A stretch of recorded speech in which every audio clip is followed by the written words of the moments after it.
There are literally dozens of bottles of grill cleaning spray on the market, but do any of them actually work to really get the grime off of the hardest appliance to clean at the house? I'm David Gafford, and here at the Barbecue Lab, Melissa and I test the gear of the outdoor cooking world to help you find what really works and skip the rest.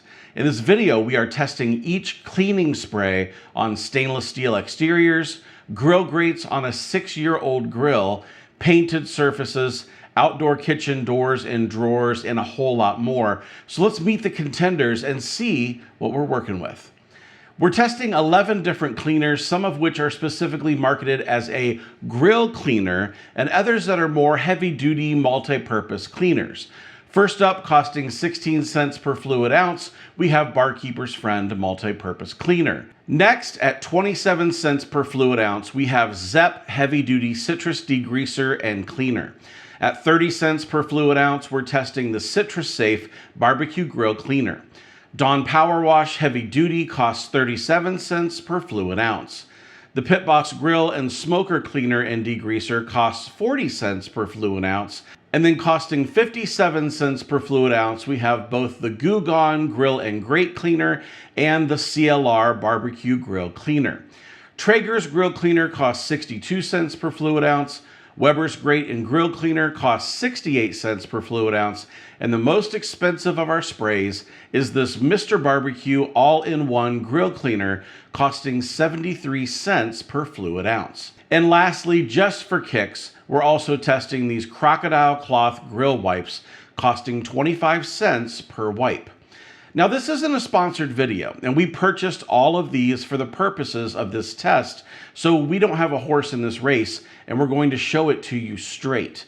And if you want to check out any of these products for yourself, there are links in the description below, or you can scan this QR code here on the screen.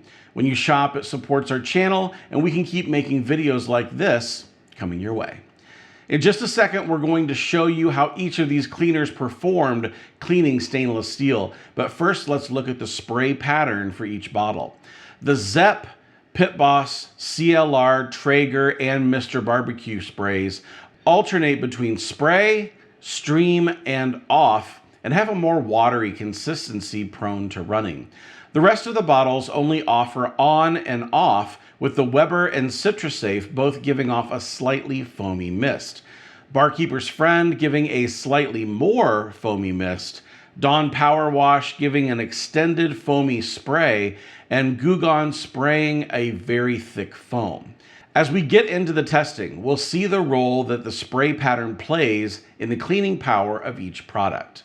A few years ago, we were using the Goo Gone cleaner to deep clean our Grilla Silverback pellet grill, and when we ran out mid-clean, I ran to the store for another bottle, only I ended up buying Goo Gone's oven and grill cleaner rather than the grill and grate cleaner. It turns out the new version ended up stripping the paint, leaving our Silverback looking pretty terrible. So we wanted to test each of these cleaners on a painted steel surface to find out if any of them would produce a similar problem. We pulled our Pit Boss Ultimate 5 burner out of storage and sectioned off each of the side shelves. Melissa sprayed each cleaner on their designated section and allowed the spray to sit on the metal for 2 minutes before wiping it in with a fresh paper towel. We were pleasantly surprised to discover that none of the cleaners damaged the painted metal, so it looks like any of them would be safe to use to clean a painted metal grill. Hey, by the way, if you're getting value out of this video, be sure to hit that like button and subscribe if you want more videos just like this.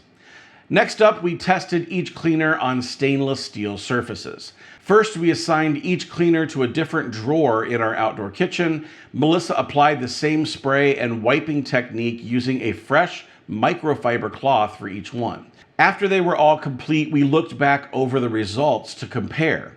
To test further, Addie, who oddly loves cleaning the outdoor kitchen, took to cleaning off a month's worth of pollen, dust, and grime on the remaining stainless surfaces and grills. In the end, both tests considered, here's how things went. Mr. Barbecue did a decent job cleaning, but it left behind a greasy residue that made the stainless very prone to fingerprints. Citrusafe did a decent job cleaning the drawer, but when given the more challenging task of cleaning the lid of our Memphis pellet grill, it fell short. The Weber, Traeger, Pit Boss, and Crocodile wipes were prone to leaving visible streaks, and the Zepp left visual drip marks behind when the spray was left to sit and work for a minute before wiping down. Our favorite cleaners seem to be the CLR, as well as the 3 sprays with foaming power: Barkeeper's Friend Multi-Purpose Cleaner, Goo Gone Grill and Grate Cleaner, and Dawn PowerWash Heavy Duty. Addie's favorite was definitely the Dawn, and after the Citrusafe left the Memphis still dirty, she grabbed the Dawn PowerWash to finish the job successfully. For the grill grate test, we're cleaning the stainless steel grates from our Renaissance Cooking Systems gas grill in their current state. The grates were previously scraped following the last cook, but there's plenty of buildup that's been there for longer than I care to admit. We have 6 grates and we're splitting them in the middle. Since the worst of the buildup gets pushed to the back of the grates, we won't be grading cleaners on the ends or where they meet in the middle, but only on how much they were able to clean the tops and bottoms of each grate. For each cleaner, Melissa sprayed the top of the grate thoroughly and allowed the spray to soak for 5 minutes. She then used a nylon brush to scrub as much as she could before flipping to the back side. Again, she sprayed thoroughly and let it soak for 5 more minutes. After scrubbing the bottoms with a nylon brush, she applied additional spray as necessary and used a stainless steel scrubby and a whole lot of elbow grease to both the bottom and the tops of each grate. After rinsing them in the sink and letting them dry, we laid them out on the table to examine the results. Barkeeper's Friend, Traeger, and Goo Gone took the top 3 spots, with Dawn PowerWash, Pit Boss, and the Crocodile wipes ranking in the bottom 3. It was no surprise that the Crocodile wipes came in last. The fibers of the cloth kept catching on the grime, and this just isn't the kind of job that those are intended for. Our final test, though, was really the toughest. We wanted to see if any of these cleaners were more helpful than the others when it comes to softening up the burned-on buildup of our Weber Searwood XL heat deflector. Melissa started with the Weber plastic scraping tool first to get the easy stuff out of the way. Then she sprayed each cleaner on a different section of the deflector and allowed it to soak for 5 minutes before returning with a Scotch-Brite sponge and the plastic scraper. Now, we agree with you. This test isn't really fair. Obviously, some sprays were asked to clean a much dirtier section than others. So this isn't a perfect test by any stretch of the imagination, but we'll still share what we observed. The citrus cleaners did a great job of cleaning mild buildup. Both the Zepp and the Citrusafe sections got impressively clean, but they were both located on the far left end where there wasn't as much buildup. Mr. Barbecue had a much bigger job to do, and its citrus power didn't seem to cut through nearly as well. The Traeger spray went down on a pretty messy section right in the middle, and it appears as though it did a pretty good job breaking down the buildup. Goo Gone also had a bigger job to clean, and its foaming power did an impressive job breaking down the thick buildup as well. And finally, the Crocodile cloth. Did any of us think this would be the right cleaner for breaking down burned-on carbon? Not in the slightest, but it did come in handy, cleaning the beautiful hands that did all of the messy cleaning. So where does that leave us? Were there any clear winners or losers in this test? Let's start with the Crocodile wipes. We really weren't even sure whether to include them in this video because it's just not comparing apples to apples. But is there still a reasonable application for these in your grilling toolbox?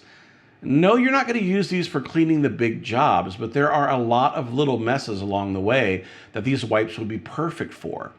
However, at 25 cents per wipe, wouldn't it make more sense to go get some Clorox or Lysol wipes instead, since they only cost about 7 cents per wipe?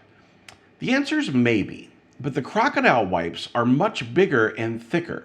It takes more than 3 Lysol wipes to equal a Crocodile wipe, so now we're closing the price gap a bit. They are super convenient, and I would say the sweet spot for these would be if you're taking a grill on the go, either tailgating, camping, or doing competition barbecue. Maybe you don't have great access to a sink, but but I would 100% take a pack of these to clean hands, as well as all the drips and mess that go with outdoor cooking. For the sprays, I would say that there were 3 that probably stood out the most for us. The Dawn PowerWash did a phenomenal job cleaning the exterior grime without leaving streaks. It easily handled messes that other cleaners left behind. However, it didn't handle the really burned in messes on grill grates and heat deflectors as well as the rest. The Traeger, on the other hand, did a surprisingly good job cleaning the grill grates and heat deflector, considering its runnier consistency, but it did leave behind streak marks on the stainless steel. The Goo Gone grill and grate cleaner was my go-to cleaner going into this test, so I admit I was a little biased, but prepared to discover something better. However, I guess there's a reason why it's been my go-to for a couple of years now. The thick foam really clings to the grime, giving it time to break down the mess, and it did pretty well in all of the tests. Did it win by a landslide? No. But will it still be the one I buy after I finish using up these other 10 bottles of cleaner sometime in 2032? Probably. But who knows what new and fabulous cleaners will be available by then. Now I want to give a shout out to Melissa and Addie, who did all of the cleaning in this video, while all Ethan and I did was make the mess for them to clean. I'm just kidding, we were working on another video. But if you're thinking about picking up a couple of bottles of cleaner, just scan the QR code here on the screen or use the links down in the description below. When you shop through our links, it funds the channel and the work that we do here at the Barbecue Lab without costing you anything more than your regular shopping would. So thanks for checking out this video. Let us know down below if you want us to test the sponges, scrubbies, and other cleaners to take this test to the next level. Smash like if you got value, and we'll see you on the next one.